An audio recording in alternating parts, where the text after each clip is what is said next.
에베소서 5장 15절에서 21절 말씀입니다. 에베소서 5장 15절로 21절의 말씀 제가 받들어서 봉독하겠습니다. 그런즉 너희가 어떻게 행할지를 자세히 주의하여 지혜 없는 자 같이 하지 말고 오직 지혜 있는 자 같이 하여 세월을 아끼라. 때가 악하니라. 그러므로 어리석은 자가 되지 말고 오직 주의 뜻이 무엇인가 이해하라. 술 취하지 말라. 이는 방탕한 것이니 오직 성령으로 충만함을 받으라. 시와 찬송과 신령한 노래들로 서로 화답하며 너희의 마음으로 주께 노래하며 찬송하며 범사에 우리 주 예수 그리스도의 이름으로 항상 아버지 하나님께 감사하며 그리스도를 경외함으로 피차 복종하라. 아멘. 에베소에 쓴 편지 친구에게 주는 메시지 43번째 시간, 오늘 여기는 성령으로 충만한 삶이라는 제목으로 함께 은혜를 나누고자 합니다. 우리가 교회를 다니면서 믿음 생활을 한다, 혹은 믿음으로 살아간다 한다는 게 도대체 뭘까요? 믿음 생활하고 살아간다, 우리가 믿음으로 산다라고 말하는 것은 그저 교회에 출석하면서 사람들 만나고 재밌게 먹고 놀고 또 가끔씩 봉사도 해서 보람된 그런 일도 찾고 하는 그런 차원의 것은 아닙니다. 더군다나 우리가 예수님을 믿고 믿음의 삶을 산다는 것이 내가 뭔가 세워놓은 목표를 이루기 위해서 하나님의 능력, 하나님의 어떤 그 신통력을 끄집어 사용하는 것도 아닙니다. 우린 그런 것을 믿음으로 산다 혹은 믿음으로 일한다 라고 얘기하지 않습니다. 그럼 도대체 믿음으로 산다는 것, 믿음을 갖는다는 건 도대체 무엇을 말하는 거겠습니까? 사실 그것은 한마디로 얘기하기는 참 어려운 얘기입니다. 그렇지만 그래도 좀 짧게 한번 얘기 좀 해보십시오. 믿음으로 사는 게 뭡니까? 라고 우리가 질문을 던진다면 이렇게 얘기할 수 있습니다. 예수 그리스도를 믿음으로 인해서 하나님의 자녀가 되어 하나님의 성품에 참여하는 사람이 되는 것입니다. 그래서 예수의 사람의 인격과 예수의 사람으로서의 목적과 예수의 사람으로서의 삶의 방법을 갖고 살아가는 것, 그게 믿음으로 사는 겁니다. 너무 깊은 얘기를 해서 굉장히 어렵죠. 에베소서적인 표현으로 더 짧게 얘기하면 이겁니다. 그리스도의 장성한 분량에 이르기를 충만한 데까지 이르는 것, 그게 믿음으로 살아가는 겁니다. 그런데 우리가 다 알다시피 어떻습니까? 우리 스스로 그 자리에 갈 수 없다는 것을 살면 살수록 더 많이 발견하게 됩니다. 우리 힘으로 되지 않습니다. 그런데 우리에게 그것이 주어져 있습니다.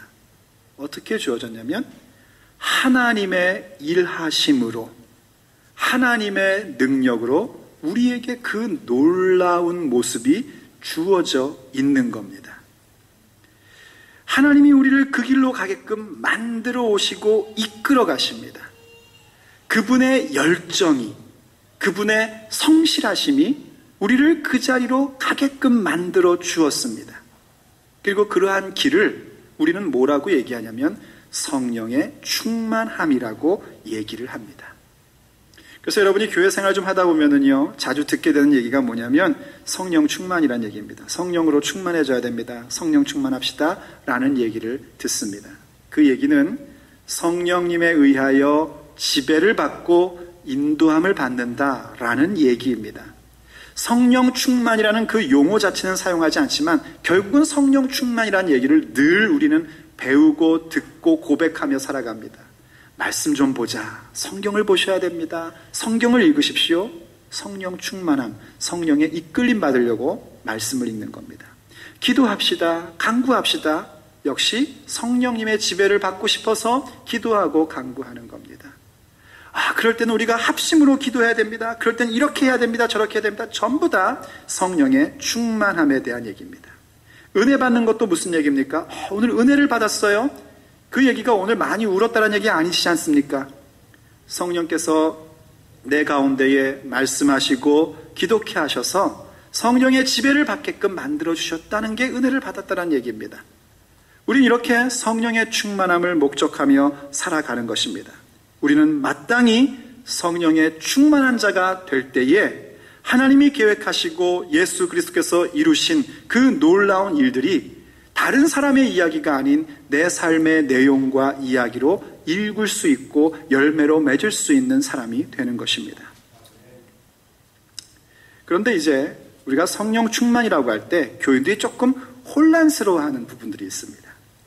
그게 뭐냐면 어떨 때에는 성령 충만이라는 그 말이 목사가 설교할 때에 하나님이 쏟아 부어 주셔야만 되는 걸로 들릴 때가 있고, 어떤 때에는 목사가 설교를 하는데 성령 충만이라는 것은 내가 뭔가 최선을 다하고 책임을 다하고 의무를 다해야만 이루어지는 것처럼 들릴 때가 있습니다. 만약 그것이 전혀 그렇게 안 들리고 생각이 없다면 성령 충만을 모르시는 거고, 정말 그 두 가지의 모습으로 우리한테 옵니다. 왜 그러냐면은 이 성령으로 충만함을 받는다라는 일은 이 세상에서 이해할 수 있는 일이 아니고요, 하나님의 나라의 일입니다. 영적인 일이라는 겁니다. 우리가 사용하고 있는 이 용어라는 것, 언어라는 것은 우리가 이 세상을 살기 위해서 사용되는 것이고 발전되어 온 것입니다. 그런데 그 언어를 가지고 영원한 것을 설명하려다 보니까 언제나 우리는 한계를 느낍니다. 그래서 이런 측면으로도 설명을 하고 저런 측면으로도 설명을 하면서 그 모든 것이 합쳐져야 비로소 하나님이 우리에게 말씀하시고자 하는 본래의 의도를 이해할 수 있게 되는 겁니다. 근데 이제 그런 걸 알지 못하면은 오늘은 이렇게 얘기했다가 내일은 꼭 저렇게 얘기하는 것 같은 그런 오해를 살 수가 있습니다. 무슨 얘기인고 하니, 성령 충만함이라는 걸 얘기할 때 우선 우리가 알아야 되는 것은 하나님이 쏟아 부어주시는 성령의 충만함을 알아야 됩니다. 그것이 없이는 어떤 누구도 성령의 충만함을 위한 책임과 의무를 다할 수가 없습니다. 하나님이 우리에게 성령의 충만함을 부어주시는 그 놀라운 능력, 하나님의 일하심과 하나님의 사역, 이것에 대해서는 100% 하나님의 역할입니다. 만약 성령으로 충만케 하시는, 쏟아 부어주시는 부분에 대하여 하나님이 99.99999%만 하시고 그것은 반드시 100%로 이루어지는 것이어야 된다면 우리 중에 어떤 누구도 성령의 충만함이라는 것을 체험할 수가 없습니다.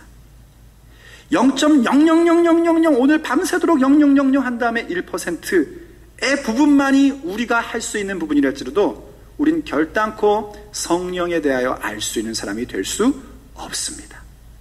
전적으로 하나님이 하시는 겁니다. 하나님의 사역입니다. 하나님이 깨닫게 하시는 겁니다. 그거에 대해 우리는 어떤 대가를 치를 수 있는 능력도 없고 치를 수 있는 힘도 없습니다.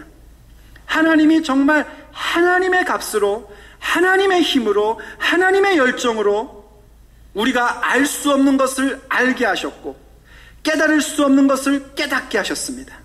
가질 수 없는 것을 갖게 하셨습니다. 그런 걸 뭐라고 얘기하는 거냐면 은혜라고 얘기하는 겁니다. 값없이 주어졌다고 하는 그 자체의 의미가 아니라 내가 알 수도 없고 깨달을 수도 없고 가질 수도 없었던 것을 100%의 하나님의 능력으로 그 내 어떤 대가도 치를 수 없는 일을 하나님이 하셔서 나로 하여금 알게 하고 깨닫게 하고 간직하게 하신 일, 그게 바로 은혜입니다. 그래서 우리가 오늘 하나님의 자녀가 된 겁니다. 그래서 우리가 오늘 성령의 사람이 된 것이고 성령의 다스림을 받을 수 있는 모든 여건들이 마련된 겁니다. 그리고 그 다음에 뭐냐면 이제 성경이 우리에게 성령의 충만함을 받으라고 명령하는 부분입니다.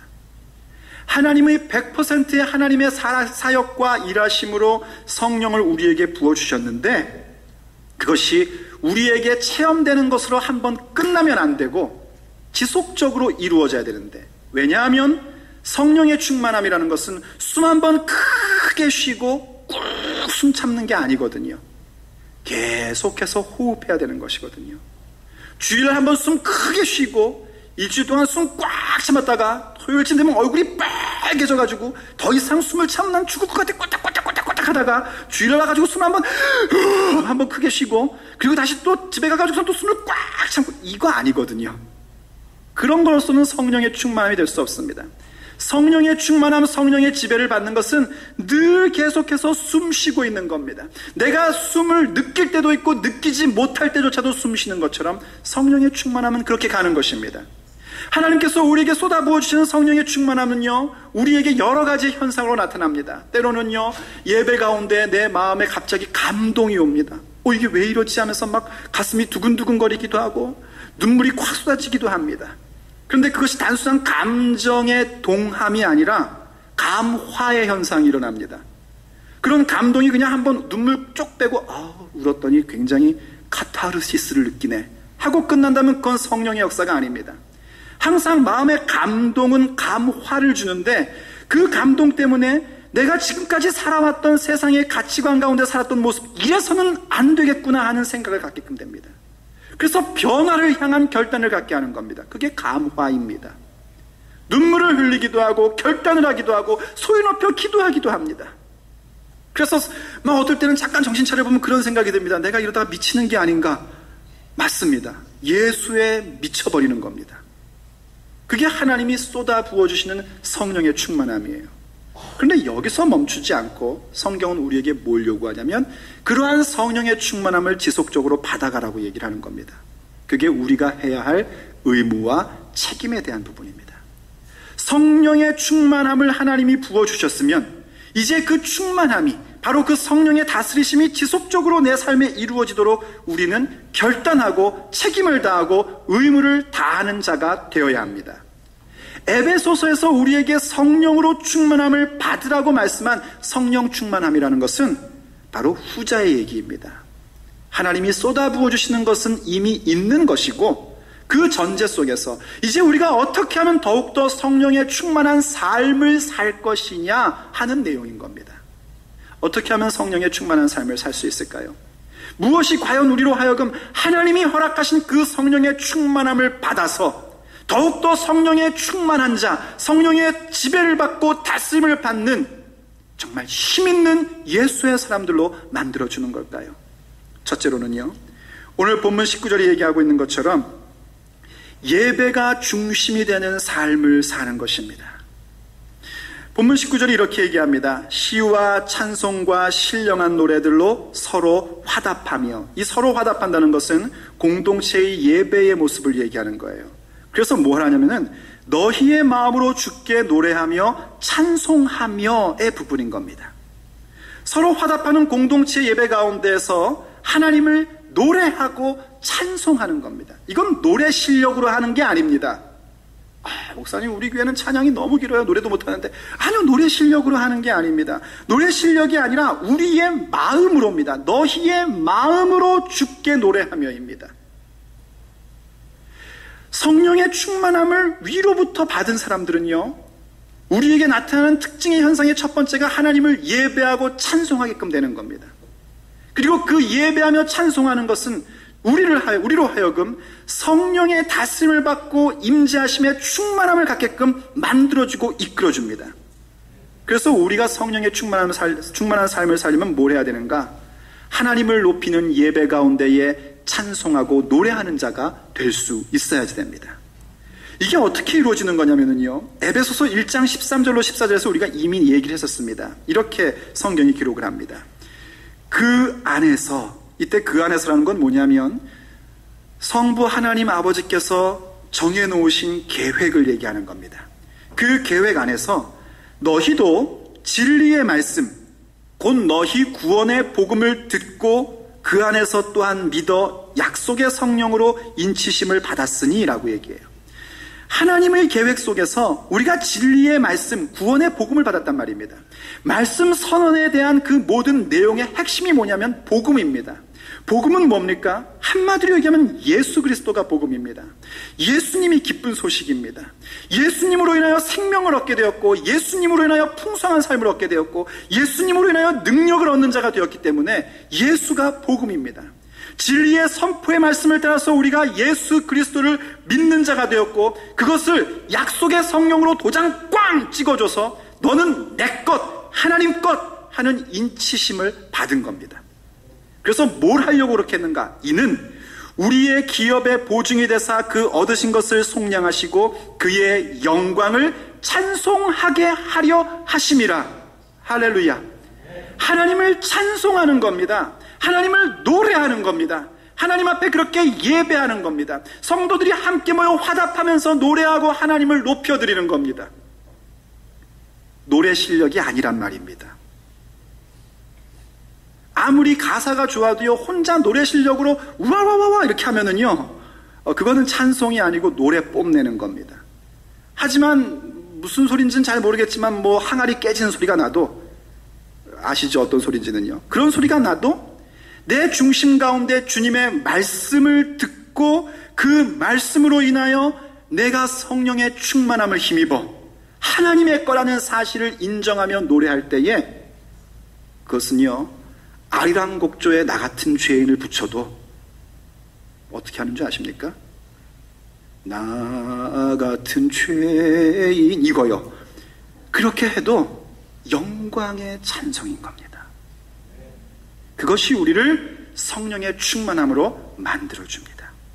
찬송의 사람이 된다는 건 음악의 사람이 되는 것이 아니라 시편과 찬미와 영적인 노래, 하나님의 말씀과 그 구원, 그것을 주님 앞에 고백하며 노래하는 겁니다. 노래하지 않고는 견딜 수가 없는 겁니다. 그러므로 여러분, 찬양의 예전에 집중해서 찬양을 하셔야 됩니다. 이거는 제가 여러분 목사로서 좀 잔소리를 하는 겁니다. 찬양의 예전을 기뻐하고 예배해야 됩니다. 찬송이 얼마나 놀라운 능력이고 우리에게 성령의 충만함에 대한 반응과, 그리고 동시에 성령을 충만하게끔 또 만들어주고 역사를 일으키는지 역대하 20장에 보면 이런 내용이 나옵니다. 이스라엘 유다의 그 왕들 중에 다윗 이후에 쓸만한 임금이 별로 없었습니다. 그러다가 그 오래된 침묵을 깨고 여호사밧이라는 아주 경건한 임금이 등장을 합니다. 그런데 여호사밧이라는 임금이 경건한 임금으로 등장을 했지만 별로 그렇게 유다가 강성하지는 못했었습니다. 그래서 주변에 있는 모압이라는 나라와 암몬이라는 나라와 세일 족속이라는 사람들이 연합을 해가지고 예루살렘을 공격하게 된 겁니다. 여호사밧이 그들의 공격을 보니까요, 마음에 두려움이 생겼습니다. 자, 경건한 사람은 마음에 두려움이 생기면 뭐하죠? 1번 운다, 2번 성질낸다, 3번 기도한다. 답은? 그렇죠. 정 답이 안 보이면 앞을 보면 답이 나와요. 기도한 겁니다. 하나님 앞에 기도했어요. 하나님 어떻게 하면 좋습니까? 도와주십시오. 그래서 기도하면서 백성들에게는 금식을 선포했습니다. 그래서 모든 백성들이 다 모여가지고 주 앞에 기도를 또 하는 겁니다. 그때에 하나님께서 레위 사람의 한 사람인 야하시엘이라는 사람에게 하나님의 영을 확 부어주셨습니다. 그건 누가 달라고 해서 할 수 있는 것도 아니고 왜 하필 야하시엘인가 여호사밧에게 안 주고 할 수도 없는 겁니다. 하나님이 그렇게 하시고 싶으셔서 하신 겁니다. 야하시엘에게 하나님의 영을 확 부어주니까요, 야하시엘이 원래는 성가대 리더인데, 찬양 리더 같은 사람인데 갑자기 말씀 선포자가 돼버립니다. 너희들은 아무 걱정하지 말아라. 하나님이 지켜주신다. 하나님이 승리하게 하실 것이다. 하나님이 말씀하시기를 너희들은 대열을 진영해서 하나님이 어떤 일 하시는지 구경만 하라고 하셨다 하고 얘기를 합니다. 그랬더니 실제적 리더인 여호사밧이 탁 일어나가지고 그 말씀을 그대로 받들어서 이렇게 선포합니다. 백성들아, 너희들은 여호와를 신뢰하라. 그리고 그의 선지자들을 신뢰하라. 그리하면 형통하리라. 얼마나 훌륭한 하모니를 이루고 팀워크를 이루는 모습인지 모릅니다. 성령의 부어주심에 택함받은 자가 선포하니까 그 그룹의 리더가 일어나서 그렇게 얘기하면서 하나님을 신뢰하고 선지자가 전하는 주의 말씀을 신뢰하라고 선언합니다. 그러면 형통한다는 겁니다. 그런 다음에 뭘 한 줄 아십니까? 여호사밧이요, 백성들과 의논을 해가지고 노래하는 자들을 뽑습니다. 그리고 이 노래하는 자들에게 거룩한 옷을 입힙니다. 조금 무슨 그림인지 보여주시죠? 성가대 생각하면 됩니다. 요즘 시대에. 그렇게 해놓고서는 전쟁터에 나갔는데 이 성가대들을 맨 앞에 세우고 군대는 뒤에 있는 겁니다. 그거는 싸우겠다는 얘기가 아니에요. 그야말로 하나님이 너희들은 대열을 진영해서 하나님이 뭐 하는지 봐라 하는 말씀에 따라 자기들이 싸우니 아니라 하나님이 싸우실 것을 믿고 성가대를 맨 앞줄, 원래는 전쟁터에서 맨 앞줄엔 돌격대가 있는 겁니다. 싸움 잘하는 사람들이. 성가대를 맨 앞에 세우고 백성들이 그 뒤에 서서 찬양을 합니다. 여호와는 선하시며 인자하심이 영원하리로다. 아멘. 이 노래를 부르는 거예요. 어떤 일이 일어나냐면 뭔지 모르겠는데 성경이 얘기하기를 여호와께서 복병을 두셔가지고 그 세 족속의 모든 군대를 멸하셨답니다. 칼 한 번 안 쓰고요. 찬양으로 승리한 겁니다. 오늘 우리에게 한번 적용해 보십시오. 그 얘기를요. 우리가 우리 삶에서 어떠한 문제와 어떠한 사건과 일들을 해결하겠다고 할 때에 과연 우리에게 무엇이 필요합니까? 문제에 대하여 두려워하고 힘들어하고 고달파하고 불평하는 것이 아니라 하나님 앞에 기도하는 것이고, 하나님은 그럴 때마다 우리에게 성령을 쏟아부어 주십니다. 그리고 성령의 쏟아부음을 받으면 우리가 할 일은 뭔가 주님의 말씀을 신뢰하는 마음을 가지고 하나님을 찬양하는 자가 되는 겁니다. 그게 바로 진정한 찬양입니다. 나 혼자 그냥 노래 부르고 싶어서 하는 것이 아니라 주의 말씀을 믿기 때문에 찬양하는 겁니다. 그 찬양에는 능력이 나타납니다. 그 찬양에는 승리가 나타납니다. 저는 우리 교회의 찬양이 바로 그러한 찬양이라고 확신합니다. 앞으로도 그런 찬양이 더욱더 넘치기를 축복합니다. 찬송의 사람이 되십시오. 그것이 성령의 충만함에 쏟아 부어줌을 받은 사람의 자연스러운 반응이고, 그것이 우리로 하여금 계속해서 성령의 충만함, 성령으로 호흡하고 성령의 지배를 받는 사람으로 만들어주는 겁니다. 두 번째로는 감사함의 삶의 태도를 갖는 겁니다. 20절에 보면 이렇게 얘기합니다. 범사에 우리 주 예수 그리스도의 이름으로 항상 아버지 하나님께 감사하며입니다. 성령의 충만함이라는 것은 이제 우리로 하여금 예배를 중심으로 한 진정한 찬양을 드리는 자로 우리의 삶의 축을 세우게끔 만들어주는 것뿐만이 아니라 더 나아가서 우리의 삶의 태도 자체를 바꾸게 해줍니다. 그 태도는 뭐냐면 감사함입니다. 범사, 모든 일에 있어서 감사하게 되는 겁니다. 근데 여러분 오해하지 마십시오. 지금 그냥 갑자기 꽉 넘어져가지고 무릎이 찰찰찰찰 피가 막 나는데 감사해라, 범사 감사, 이런 얘기는 사실은 아닙니다. 그거는 이제 우리가 보통 제가 뭐라고 표현하면 감사를 떤다 그럽니다.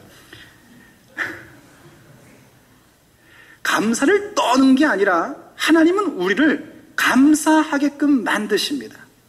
성령의 충만함은 우리의 삶의 태도를 감사하게 만드는데 어떻게 그게 감사하게 되는 거냐면 오늘 본문이 얘기해 주는 것에 중요한 실마리가 있습니다.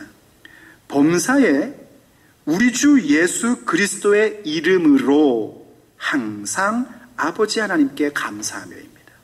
곧 주 예수 그리스도의 이름 때문에 그 안에서 감사하게 되는 겁니다.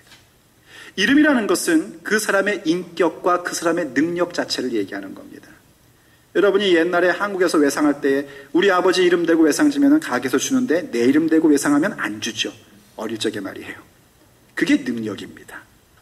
이름은 능력이에요. 그리고 누군가의 이름을 탁 얘기하면 인상이 펴지기도 하고 누군가의 이름을 딱 얘기하면 인상이 확 써지기도 하죠. 인격입니다. 예수님의 이름의 속에는 예수님의 인격과 예수님의 능력이 담겨져 있습니다. 성령의 충만함을 우리가 쏟아 부어짐으로 받으면은요, 바로 예수 그리스도의 이름 때문에 갖고 있는 능력과 인격을 체험하게 되는데, 예수 그리스도의 이름 안에서 우리에게 그 능력과 그 인격으로 인하여 나타나는 현상이 있습니다. 그건 뭐냐면 이 세상과 그리고 하나님을 보는 영적인 안목이 열리게 됩니다.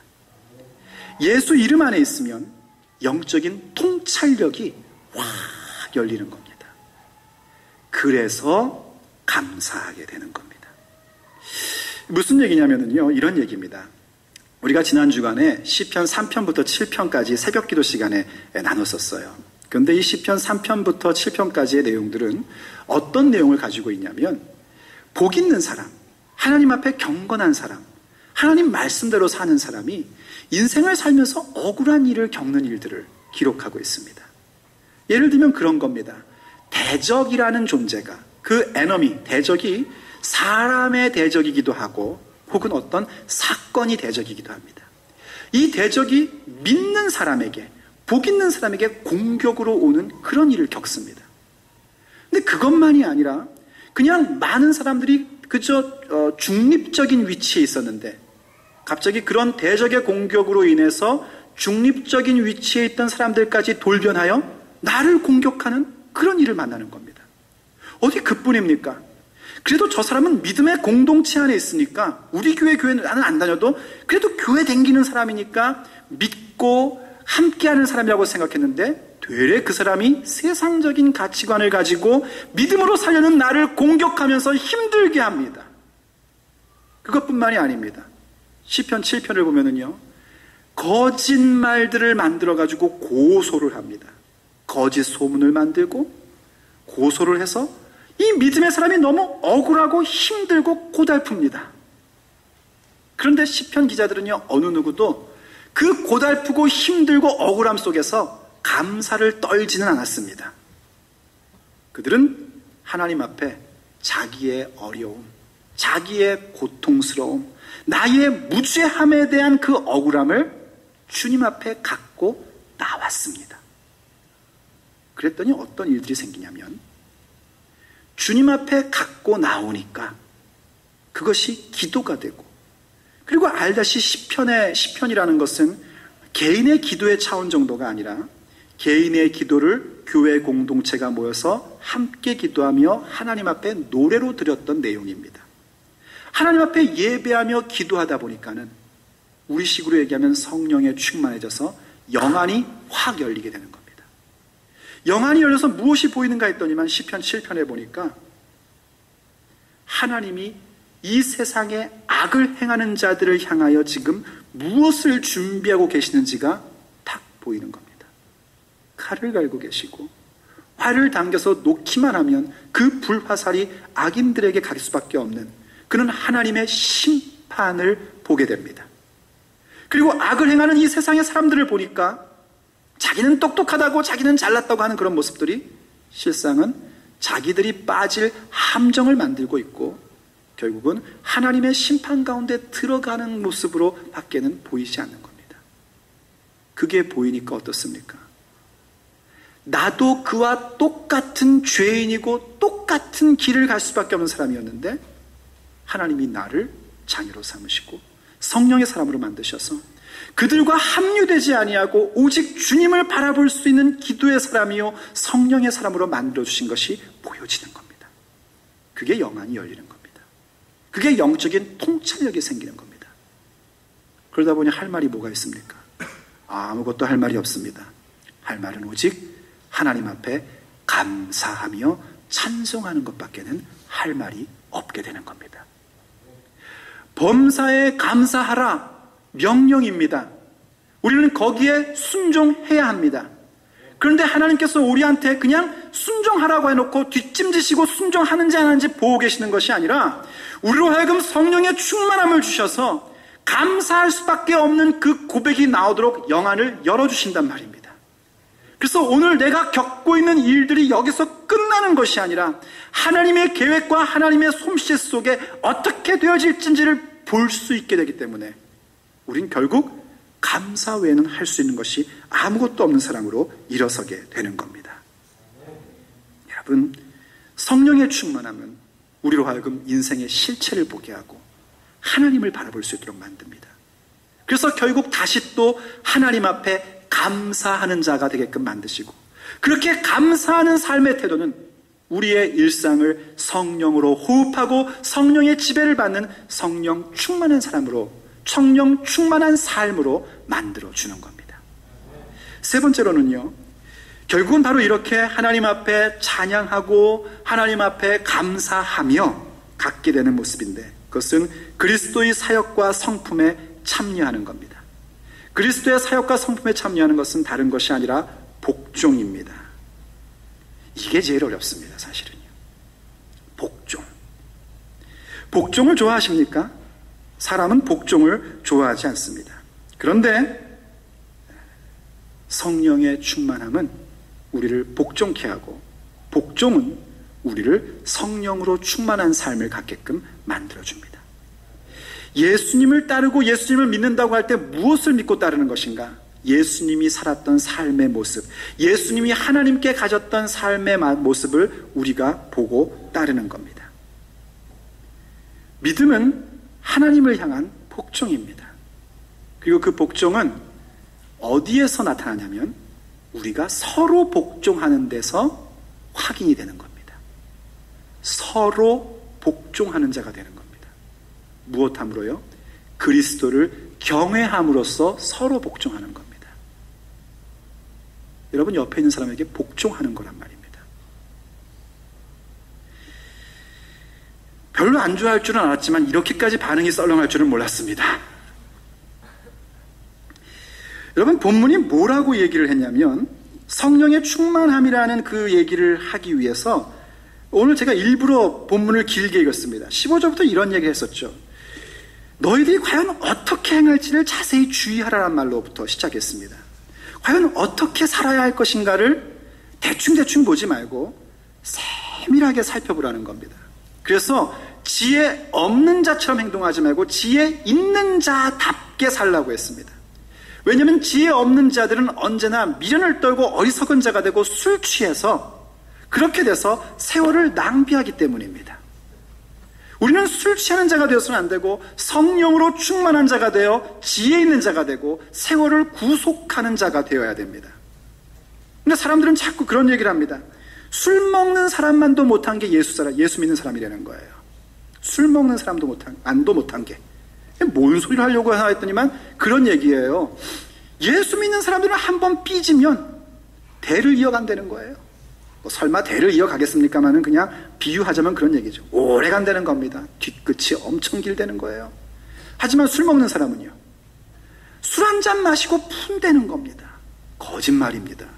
어디 술 먹는 사람이 풉니까? 풀기는요. 술 먹는 사람들이 서로 푼다고 앉아서 얘기하는 거 들어본 적 있으십니까?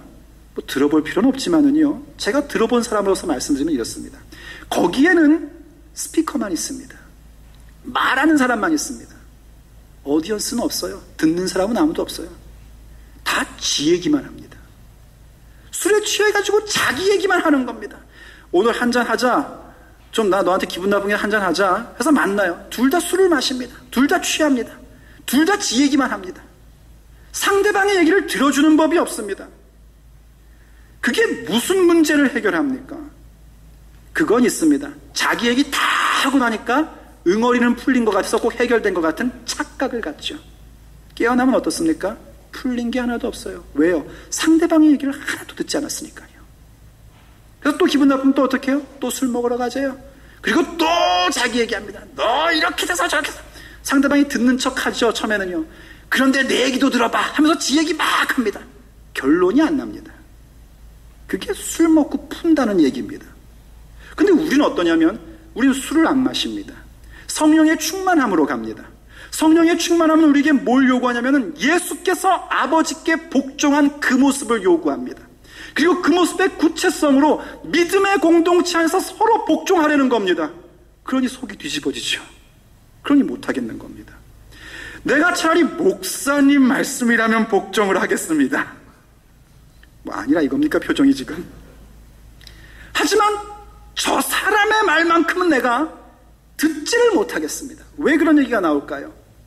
우리가 하나님 앞에서 성령의 충만함을 이끌어가는 가장 중요한 서로 복종에 가장 방해되는 게 뭐냐면요, 내가 신앙생활을 잘한다고 생각하는 겁니다. 아니 사실 잘합니다. 예배도 잘 나오고요, 기도도 하고요, 가라지 세일 하니까 물건도 내놓고요, 나와서 열심히 물건도 팔고요, 짧은 영어로 뭐 2, 3 막 하면서 막 팔고요, 다 참 잘하는 겁니다. 그 잘하는 것을 주님의 은혜와 성령께서 나를 인도했기 때문에 했다라고 되어져야 되는데 획가닥 어떻게 바뀌냐면 이렇게 되는 겁니다. 난 이렇게 했는데 너 어저께 왜 안 왔어? 이해되십니까? 어저께 얼마나 추웠는데 넌 집에서 혼자 따뜻한 데서 커피 마시고 혼자 있었단 말이지. 너 뭐야? 이 생각을 이렇게까지 표현은 안 하지만 결국은 그 생각 속에 빠지는 겁니다. 그래서 누군가가 교회 가운데서 헌신하고 일하는 모습을 보면은 언제까지 한지 내가 볼 거야. 너 교회 얼마나 다녔어? 이렇게 나오게 되는 겁니다. 아닙니다. 그 얘기는 어디서 나오는 거냐면 내가 뭔가 일들을 잘할 수 있는 사람인데 왜 네가 있느냐는 것이고 나는 이만큼 하는데 넌 도대체 뭐 하고 있느냐라는 얘기인 겁니다. 주님께서 우리에게 어떤 일을 맡기시고 어떤 행사를 하게끔 하실 때에 누누이 얘기하지만 그 일을 제대로 이루라고 우리한테 주신 것은 아닙니다. 그 일 제대로 이루는 게 목적이 아닙니다. 일을 이루는 게 목적이면 하나님은 절대로 결탄코 뭐 있어요? never 우리랑 안 하십니다. 하나님 혼자 하십니다. 그러면 완벽합니다. 우리로 하여금 그 일에 동참케 하시는 목적은 뭐냐면 우리를 변화시키셔서 하나님의 자녀다운 녹록한 사람으로 만드시려는 겁니다. 그런데 그것의 가장 최고의 모습이 뭐냐면 우리가 서로 복종하는 모습인 겁니다. 예수님께서 그 모습을 어떻게 보이셨습니까? 여러분 마태복음 16장에 보면은요 너무너무나 심각한 말씀이 나오는 걸 여러분들은 아실 겁니다. 베드로 사도께서 주는 그리스도시요 살아계신 하나님의 아들입니다라는 고백을 들었을 때 예수님께서 너무 기뻐하셔가지고 베드로야 내가 너의 이 신앙의 고백의 터 위에 내 교회를 세우겠다 말씀을 하셨습니다. 그리고 더 나아가서 예수님이 갖고 있는 아버지를 향한 복종 곧 십자가를 지시고 십자가에서 죽으실 일에 대하여 말씀해 주셨습니다. 그랬더니 베드로가 어땠습니까? 예수님의 얘기가 들리질 않는 겁니다. 예수님의 얘기가 들리질 않고 자기의 생각만 푹 하고 올라오는 겁니다. 뭐라고 얘기했죠? 절대로 그럴 수 없습니다. 성경이 뭐라고 얘기하면 베드로가 예수님을 붙들고 항변했다고 얘기해요. 항변했다는 말은 굉장히 좋게 번역한 거요. 꾸짖었다는 얘기입니다. 붙들었다는 것은 내 곁으로 끄집어 당겼다는 겁니다. 내가 복종하며 예수 곁으로 가는 것이 아니라 예수님조차도 내 곁으로 끄집어 당겨야 하는 것이 사람의 모습입니다. 예수님이 뭐라 그럽니까? 사단아 내 뒤로 물러가라. 너는 나를 넘어지게 하는 자로다. 내가 이 복종의 길에 가는 것을 너는 나를 넘어지게 한다. 왜냐하면 베드로는 하나님의 일이 아닌 사람의 일에서만 예수님을 따르고 싶었거든요. 사람의 영광과 사람의 능력이 나타나는 것 그것만 따르고 싶었거든요. 하나님의 일이라는 그 복종의 일은 따르고 싶지 않았거든요. 그래서 아무리 신앙 고백 잘했어도 예수님께 사탄이라는 결론밖에는 받지 못하는 겁니다. 그래서 예수님이 뭐라고 하셨냐면 그러한 베드로와 다른 제자들 그리고 오늘을 살고 있는 우리들에게 마태복음 16장 24절에서 이렇게 얘기했습니다. 누구든지 나를 따라오려거든 자기를 부인하고 자기 십자가를 지고 나를 따를 것이니라 입니다. 나 부인하는 겁니다. 그게 믿음입니다. 나를 부인하는 것이 성령의 충만함입니다. 내 십자가를 지고 예수께서 가셨던 복종의 길을 따라가는 게 성령의 충만함입니다.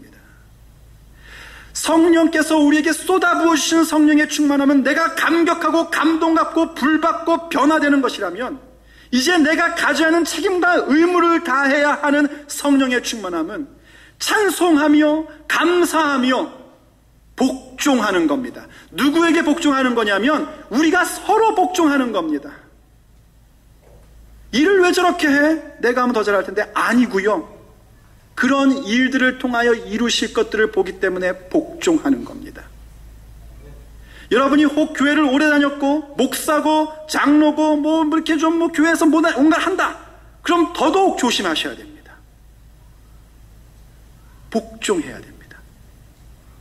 제가 목사요 담임 목사일지라도 여러분에게 복종해야 됩니다. 여러분 수준을 믿고 제가 말씀드리는 겁니다. 이렇게 얘기했다고 해서 목사님 복종하십시오. 앞으로 설교 15분만 하시고 찬양 한 곡만 하고 새벽 기도는 일주일에 한 번, 아니 한 달에 한 2번만 하고 뭐 이래야 됩니다. 복종하세요. 여러분 수준을 믿고 하는 겁니다. 제가 지금 얘기를 하는 겁니다. 여러분에게 복종하는 건 뭡니까? 여러분이 일하는 것을 보면서 어떤 방향으로 끌고 가든지 함께 하시는 성령님을 믿고 맡겼으면 저도 그 밑에 들어가서 따르는 겁니다. 우리가 서로 간에 복종하는 모습을 통하여 하나님은 결국 뭘 만드시는가? 우리로 하여금 성령의 충만한 자가 된다는 것이 무엇인지를 확실하게 알게끔 하십니다. 빌립보서 2장이 우리에게 이렇게 얘기합니다. 한번 보십시오, 여러분. 그리스도를 믿는 것이 여러분에게 힘이 되고 있습니까? 대답해 보세요. 그리스도의 사랑으로 위로를 받고 있습니까? 성령 안에서 서로 교제하며 친절과 동정을 베풀고 있습니까? 왜 여기서 갑자기 대답이 작아지십니까? 이 얘기는 뭐냐면 이게 지금 쉬운 성경이에요. 제가 번역한 게 아니라요. 믿음에 있어서 가장 기본과 가장 성숙한 모습이 여러분들에게 있냐는 겁니다. 예, 우리에게 그것이 있습니다. 예수 믿은 지 몇 년이 됐는데요. 내가 명색이 직분이 뭔데요? 내가 그래도 기독 청소년인데요. 네, 그렇습니다. 자, 그렇다면 어떤가? 가장 근본적인 중심과 성숙한 태도를 가졌다면 2절, 그렇다면 서로 한 마음으로 사랑을 나누고 한 뜻으로 하나가 되십시오. 아멘 되십니까? 그렇다면 정말 믿음의 근본과 성숙함을 가졌다면 한 마음 한 뜻으로 사랑을 나누고 하나가 되란 말입니다. 그런데 이것이 어떻게 가능하냐? 그냥 안 된단 말이에요. 그래서 3절이 이렇게 얘기합니다. 구체적으로 무슨 일을 할 때에 이기적이거나 교만한 마음을 갖지 마십시오. 제발 좀. 뭘 하면 자기 것만 생각을 하는 그런 모습에서 벗어나야 된단 말입니다. 뭘 하면 내가 하면 더 잘할 수 있는데 이런 생각도 좀 버리란 말입니다. 무슨 일을 하든지 이기적이거나 교만한 마음을 갖지 말고 겸손한 마음으로 나보다 다른 사람을 어떻게 하래요? 말씀해 보십시오. 어떻게 하래요? 벌써 졸리신 겁니까? 하긴 졸릴 때가 되긴 됐습니다. 더 존중히 여기란 말입니다. 누구를요? 다른 사람을요. 지금 여러분 옆에 누가 앉아 있습니까? 그 사람을 존중히 여기란 말입니다. 누구보다 더, 나보다 더, 이 사람이 더 낫다는 겁니다. 그래, 네가 더 잘해. 이렇게 할 줄 아는 게 복종의 모습이란 말입니다. 그러면서 어떻게까지 얘기하냐면 자기 생활을 열심히 하면서 다른 사람이 하는 일에도 관심을 가져라고 얘기해요. 요거 참 중요한 얘기입니다. 자기 생활에 열심히 하면서 다른 사람이 하는 일에도 관심을 가져야 됩니다. 자기 생활에는 엉망이면서 집에 가면 세상에 일주일 전에 먹었던 설거지가 이만큼 쌓여져 있으면서 남의 집에 가서 설거지 안 해? 이러고 얘기하면 곤란하단 말이에요. 그런 걸 참견이라고 하는 겁니다. 그건 필요 없어요. 또 동시에 거꾸로 자기 일에만 열심히지 다른 사람의 일에는 아무 관심이 없다. 이거는 이기적인 겁니다. 성령의 충만함과 남을 나보다 더 낮게 여기면서 복종하는 모습을 가질 때에 우리의 삶의 현상 가운데는 자기 생활을 열심히 하면서 다른 사람이 하는 일에도 관심을 갖는 그 균형 잡힌 합당한 모습이 나타나게 되는 겁니다. 그렇게 함으로써 무엇이 나오는가? 내 마음에 기쁨이 넘치게 해주십시오. 사도 바울이 교회를 향해서 하는 얘기예요. 여러분, 이렇게 해서 임영희 목사 마음에 기쁨을 좀 넘치게 해주십시오. 뭐 그렇게는 못하겠다는 것입니까? 목사님 속을 새기는 일을 내가 해도 당신의 마음을 기쁘게 하는 일을 못하겠다 이겁니까? 여러분, 이 얘기는요 단순한 사람의 리더인 목사의 마음을 기쁘게 해달라는 얘기가 아닙니다. 목사가 도대체 정상적인 사람이라면 뭘 기뻐하겠습니까? 성도가 성령으로 충만한 걸 기뻐하는 거 아니겠습니까? 뭐 밥 사주고 커피 사줘도 조금 기뻐하겠죠. 조금. 그러나 성도들이 성도다운 모습, 성령의 충만함으로 호흡하며 사는 모습은 그 어느 것과도 바꿀 수 없는 가장 큰 기쁨입니다. 그리고 그 기쁨은 다름 아닌 우리 주님의 기쁨인 것입니다. 그래서 우리는 서로 복종하는 겁니다.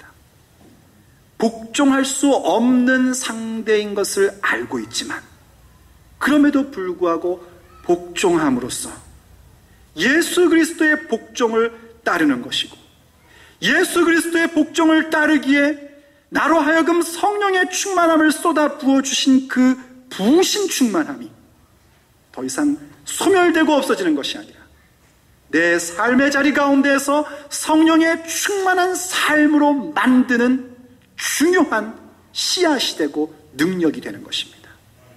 그래서 우리는 복종하는 자가 되는 겁니다. 사랑하는 여러분, 제가 여러분을 향하여 가지고 있는 소원이 있다면 한 가지뿐입니다. 여러분이 성령으로 충만한 사람이 되는 것입니다. 하나님께서는 여러분에게 성령의 충만함을 쏟아부어 주십니다. 그 일에 대하여 하나님은 한 번도 게으르신 적이 없습니다. 하나님은 그 일에 대하여 언제나 신실하십니다. 너무나 성실하십니다. 너무나 주고 싶어 하십니다. 여러분이 마음의 문을 열고 주님 내게 성령을 부어주십시오 말씀만 하면 하나님은 언제든지 부어주시고자 작정을 하고 계신 분입니다. 그 충만함을 먼저 받으십시오. 그리고 그 체험을 했다면 그것으로 만족하고 멈추는 자가 되지 마시고 주님 앞에 찬양하며 감사하며 서로 간에 복종하는 자리 가운데 나를 쳐 넣으십시오. 날마다 죽으십시오. 여러분이 살아나는 것을 경험할 겁니다. 여러분의 인생 자체가 성령으로 충만한 삶으로 다시 일어서는 것을 저와 여러분이 경험하게 될 것입니다. 그것이 저의 기쁨이고 그것이 우리의 기쁨이고 그것이 그토록 우리를 사랑하셔서 아들 예수 그리스도를 죽기까지 사랑하셨던 하나님 아버지의 기쁨입니다. 함께 기도하시겠습니다. 사랑하는 아버지 하나님, 오늘도 저희들에게 성령으로 충만한 삶을 살라고 명령하여 주셔서 감사드립니다. 하나님께서 우리에게 성령의 충만함을 주시지 않았다면 그 명령이 우리에게는 아무 의미 없는 이야기였을 터인데 주께서 계획하시고 아들 예수 그리스도의 사역을 허락하심으로 인하여 우리에게 성령을 부어주시니 감사드립니다. 우리가 알 수도 없고 깨달을 수도 없고 가질 수도 없었던 그 일을 아버지께서는 깨닫게 하셨고 갖게 하셨습니다. 아버지의 은혜입니다. 그 은혜가 얼마나 놀랍고 큰 것인지 감당할 수 없음에도 불구하고 주님께서는 감당케 하셨고 우리를 성령의 사람으로 만들어 주셨습니다. 하여 이제 주님 앞에 기도 올립니다. 주께서 오늘 명하신 것처럼 주님의 부어주시는 성령의 충만함을 받은 사람답게 성령의 충만한 삶을 향하여 나아갈 것을 결정합니다. 내 삶의 중심이 예배가 되고 진정한 찬송이 될 것을 결정합니다.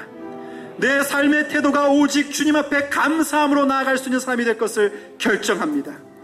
내 삶의 모든 내용이 예수 그리스도를 존중히 여기는 마음으로 서로 간에 복종하는 태도를 가질 것을 결정합니다. 주여, 우리가 그 모습으로 나갈 때마다 성령으로 호흡하게 하여 주옵소서. 성령으로 충만하게 하여 주시옵소서. 하여 우리의 삶의 모든 모습이 오직 성령 충만한 삶의 모습으로 세워져 주님의 기쁨이 되는 아름답고 선한 인생이 될 수 있도록 주여 우리를 붙잡아 주시옵소서. 우리의 결단을 받아 주시옵소서. 우리의 결정 위에 주님께서 기름 부어 주시옵소서. 주여, 우리의 마음과 우리의 인생과 우리의 발걸음을 몽땅 주님 앞에 올리오니 주님 장악하여 주시옵소서. 그리고 우리를 이끌어 주시옵소서.